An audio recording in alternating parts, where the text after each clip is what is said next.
Hello everyone, welcome back to Elden Ring Invasions, where in this case we are playing Protect the Boss again, except the boss is an invisible giant bird. And since that guy's using Sacred Blade, I know that he's probably doing like double whatever his normal damage would be to this bird every hit, so I have to work very, very quickly. However, as you can see, the host isn't really loading that well, and I have two very, very angry phantoms on my back. Thankfully, this giant undead bird is very deadly and wins the invasion for me. However, these two are still very upset. And pretty much like clockwork, I still die in the intro, but at least I die in victory. So now we jump over to Limgrave for thankfully being able to help out in a gank, because these guys are 2v1ing my friend, and thankfully I have my nice supporting faith build here, and well, the host doesn't have a ton of health. As you can see, like 1,000 almost took out his entire health bar, but thankfully I have an invader who actually how much damage was maybe my co-invader didn't have that much health either, but at least he's got a colossal and can use some hyper armor, and he knows enough of what he's doing to keep that we can keep this to 1v1s where we have a quite big advantage. And as you can see, I am much more adept than the host and their phantom at alternating who's fighting who, so I'm able to get in a decent amount of chip because they're just not paying attention, because I'm fighting a 2v2 where they're alternating 1v1s. Granted, although I did just kind of call this the 1v1 at the beginning, but there we go. First step's gank spank. Nicely done, co-invader. GG to you, not those guys. And here, I am incredibly cautious because this is another very common gank spot or Grace Goblin bonfire duelist spot. However, after waving host bows, this guy comes up, the other guy stays back. They're like, apparently these guys are here for some duels, and here we go. This guy's using the rot axe, which is very dangerous. It's a powerful colossal, lots of hyper armor, and I changed off of Blasphemous Blade just because it's more of an area control, and fire is weakened because we're standing in the water, and that doesn't stop me from throwing giant fireballs. As you can see, the Ordovis Greatsword has a very nice coverage on the Ash of War, and there's pretty good hyper armor on it too. But triple rings are doing work for me here. Just because they have really good area coverage, and as you can see, his hyper armor is great. That Lion's Claw almost kills me. Thankfully, I managed to have leveled my vigor enough. Here I mostly just changed to the dagger just in case I need a quick hit, but I managed to land the running R2. And great fight, guy. Just GG. That was awesome. And even though I'm throwing spells around, I'm making sure to not use Homing Bolt because of the area stuff on it. It's kind of just, I don't know, in my personal opinion, a bit rude to spam lightning stuff because it's powered up on the water. Granted, this guy could have a lightning halberd because he has a holy incantation and it looked like a zap there, but I haven't seen anyone really like use that a ton on halberds, because usually I've seen you see the big rings from the Halo scythe, but this guy's using the Ash of War version, which good on him. It's cool to see. There I used Death Lightning, which is kind of random and doesn't, as you saw, didn't really spread, so I don't feel too bad about that. Here, I got an awesome turnaround. I'm not sure why he missed there. There, I kind of made a little bit of a mistake going for the fully charged one, forgetting he had an ranged Ash of War, and yeah, It's not lightning pots or fan daggers, so I'm fine with the rocks because that's a committed spell. GG host, like that was an awesome duel. You guys know how to fight club. In contrast, you again, you see my big hesitation in approaching, changing things over to holy damage weapons just so I don't have the reduction from the rain and water, because I thankfully have that option. This guy, he bows to me. However, I don't trust people in glintstone crowns. It's kind of like white mask sometimes. As you can see, he's launching bleed bolts at me. I was initially a little bit wary, and you see the lightning spread. It's very powerful, and it also works off of the Thunderbolt Ash of War, which is a scales with dexterity, which also scales with lightning. However, since there's another Requisite coming in, I was a little bit wary of, like what's going on here. And out of nowhere, like clockwork, comes a phantom, and then now this phantom has Malekith's sword. However, I have a good co-invader, and yeah, that phantom just hits like a truck. And the hyper armor on Colossals in this patch is nothing to be joked about. However, this phantom knows how to dodge that, so it's back to yeah, as you can see, that attack has a lot of hyper armor. It took out most of my health, but thankfully I've got good flasks. I can, and here, although it's not a ton, like even if it's just doing a little bit of chip on somebody, you can. Yeah, there I was kind of panic rolling a little bit because I did not see where the host was in terms of in order to time it, but I was able to get out of there and get the fireball money shot. Not for a kill, mind you, but at least enough that after that lightning bolt hits, it takes the host has to go heal up. And as you saw, Erd Tree heal is just really nice because I can then just have enough. Oh, I forget it. Magic points, flower points if you played a bunch of Paper Mario, but I got enough blue juice for 2 Erd Tree heal casts from full. That's really a little bit more of a co-op useful thing than for invasions, but it's still really nice because I'm able to turn blue flasks into healing. And of course this guy gets some tea and a point down because, yeah, if you've invaded, you know how annoying it is to deal with this stuff. These people think they can grind up invaders. They get a little bit cocky. They taunter's tongue. They get to, and yeah.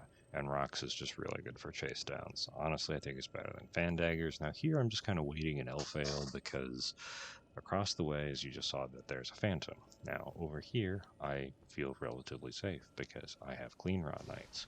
Over there is one Crystallion that they've probably already killed or is just not aggroed. And as you can see, there's a lot of magic. That's Loretta's Great Bow of 4 giant arrows. So if I'm not in cover, I would not be able to easily dodge all of the spell spam. So I'm over here. Unfortunately, Alabaster Lord's pull was not big enough to pull him over. It's larger than Gravitas and does a lot more damage, so I really like it for that. That's nice on the mixed Faith build. However, it is not as big as the Radon swords, and I was not able to get these guys. And again, to justify my caution, look at that spell spam. It's like, what, 8 comic casts? And this guy comes over with Hand of Melania. Unfortunately, the host forgot to jump, so go me. I love it when something very silly like that happens and patience pays off. And here, I love this guy. This guy is using 2 great hammers. I think he's using like the large club and the troll's club This guy is great.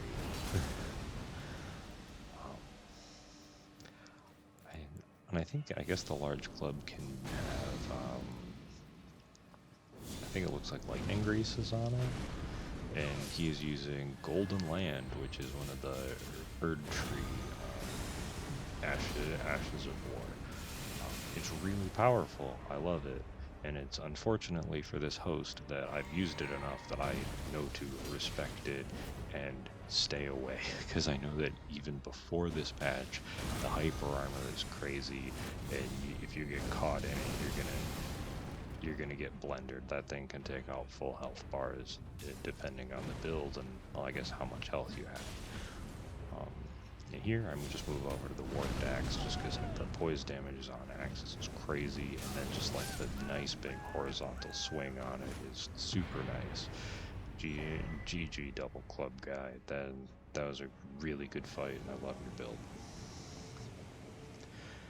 Now here we have another one where caution and patience do pay off. Now I'm checking up over there because there is a walkway from the Grace Point where hosts and phantoms can jump down into the light. And that's bad because then they can start hurting the watchdog and the imps. Because right now I can play keep away and say, no, you aren't actually going to hurt these imps and this watchdog statue until they go into that circle. And here I'm just going, oh boy, another one of these ones, because Loretta's great bow fully charged even without the fork and still do a ton of damage. Here I kind of just lobbed it behind them, hoping I would scare them back into it. And I know not to stand too close to the corner because things like Zamor Ice Storm go through it. Now, was I expecting Zamor Ice Storm? Not maybe specifically, but like you do enough invasions, there's Moog Spear, Coated Swords, Vikes, there's a lot of things that go through it, and isn't it so nice to strafe Stars of Ruin? Oh, and another thing that probably helps this build later is, again, since this is a mixed intelligence faith build, I have more flat magic resistance than, well, pure faith casters. So I take especially less damage from Stars of Ruin and other magic spells that have, like, that split up the damage into lower parts. Poor guy got the backstab animation, and that did not help him because I was able to just roll right on out of there. And here I'm also just kind of experimenting. I know the Shamshir is probably one of